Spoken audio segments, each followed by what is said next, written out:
if he would have went over in the Elimination Chamber, all he had to do was cut that one promo saying, I know this might be my last opportunity ever of becoming the champion. Then you get to the match.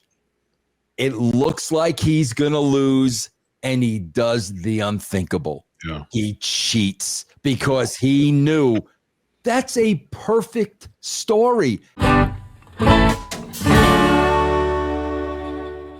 What grade do you give John Cena's heel turn so far? Oh God, bro, it's got to be an F. It has to be. It really has to. I'm not just saying that. I mean, I don't know how you would grade it any higher. Nobody still understands it. We know Cena's making chicken salad out of chicken. You know what? We know he's doing everything he possibly can do. Yeah. Rock never made an appearance on the show. Cody has not made an appearance on the show. I don't know what you would do to make it worse. Yeah. And Cena went right into an Orton feud, and the day after he won the title, he loses a bunch of steam by getting RKO. Yeah. Twice. EC3, from what you've seen, what grade do you give John Cena's heel turn? You know, I think a lot of this talk, too, is like in hindsight, and then maybe knowing how the sausage is made and all the, you know, rumors and innuendo of internal strife and creative battling. And, you know, I think Vince made a great point because John is a super creator, right? And intelligent, and like he's a storyteller. I mean, that's why he segued into acting so well. That's why when you hang out with him, like you're captivated by just whatever the hell he's telling a story about. I have not given it a grade, but I think we are looking at it in hindsight, because even when we did the pod, Chris, and you were pitching how you would have done the heel turn, I'm like, whoa, I'm like, yeah, that makes sense. And then you think about it, should have been at WrestleMania and this and that. It's hard to judge because everything around it seems so messy, and Vince is right. There is not really a why, and I give it an A. I don't know. Like, I give the A for effort out of John is what I'm going to give that. And then because I might need a job one day, I'm not going to be very creative. You know, it's so funny, Chris, because if he would have went over in the Elimination Chamber, all he had to do was cut that one promo saying, I know this might be my last opportunity ever of becoming the champion. Then you get to the match. It looks like he's going to lose, and he does the unthinkable. Yeah. He cheats because he knew that's a perfect story. Everybody can understand that story. There wasn't going to be another opportunity. He had to do whatever he had to do.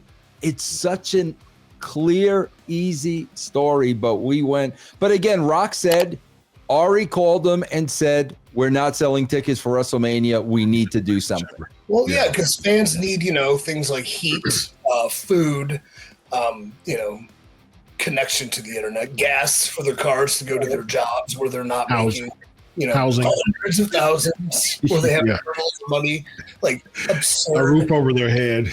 Yeah, they need like blankets and warmth or coolness in the heat. Socks.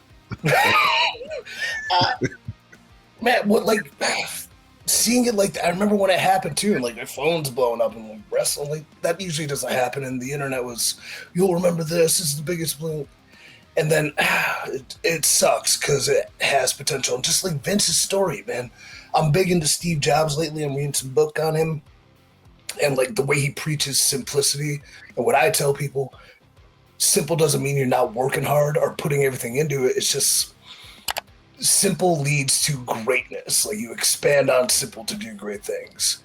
And this does not have simplicity behind it, where it was the most simple thing you can do and probably would have been legendary if approached differently, especially with John as a talent and the story. I mean, dude, one thing I don't like, making it about the fans. I think it's big to me. Let the fans aside. Be a heel, but don't be like, they all turn, you know, I think. But you know, Chris, this is what we were just talking about at the end of the show. at the other show. Imagine if this is Vince, Patterson, and John Cena. They're going to be receiving an award for the best match 10 years from now. They would have laid this out just like Austin Brett at that WrestleMania. And like EC3 said, this would have been remembered for decades. They would have, the three of them together would have laid out a freaking masterpiece. But we still have not gotten nothing. I mean, I'm with you. I think it's definitely a failing grade, a D probably. I mean, I think I'm being nice with that. Would you say, like, if you're a Star Wars fan, would you say this is the moderate depression of the prequels, but at the same time, the prequels had a lot of cool things, but what it could have been, it wasn't? Or is this the dumpster fire, partial birth abortion that was the new trilogy? EC3, I think the problem with that is from what we see now is there's no cool things in the prequel though. There's nothing cool about what we've seen of Cena's heel turn yet. It's been 2.5 months. We've seen nothing cool about it. Like it had the ability to be cool. It got the buzz that was with it. I think it was just ill-timed. I really think it was ill-timed. It still made absolutely no sense of why he turned heel. And he won the Elimination Chamber, having a one-way ticket to WrestleMania already. The look was cool when he was hugging Cody and he looked at The Rock. Yeah. That was probably the best thing they did. Yeah, but I think that should have been done at WrestleMania. You're right. And that's the thing. Like, The Rock said, okay, he didn't go to WrestleMania because he wanted that night to be about John Cena. The night was about John Cena at Elimination Chamber because he turned heel. That was the biggest thing that came out of Elimination Chamber was John Cena turns heel. Now, the biggest thing that came out of WrestleMania was The Rock didn't show.